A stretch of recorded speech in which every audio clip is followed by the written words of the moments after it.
Religion and politics. Women's political representation. The proportion of women in legislature has been very low in India.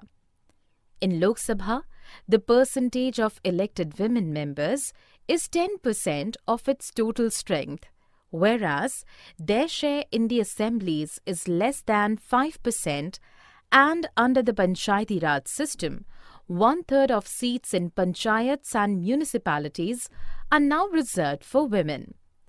The government and judiciary has taken various steps to improve women participation in politics.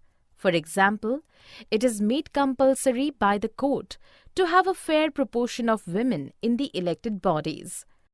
Political parties have started giving representation to women members also. Women organization and activists have been raising a similar demand of reservation in Lok Sabha and state assemblies as well. Their aim is to reserve at least one-third seats in the Lok Sabha and the state assemblies for women. This proposal has been pending before the government for more than a decade. Religion and politics.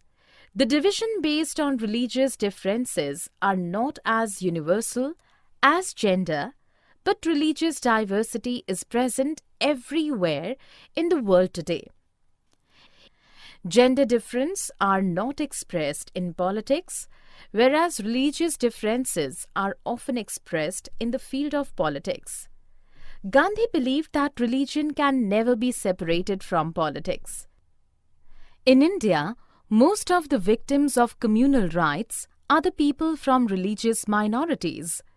These people demand the government to take special steps for the protection of religious minorities. Movements led by women demand that the family laws such as marriage, divorce, adoption, inheritance, etc. of all religions should not suppress against women.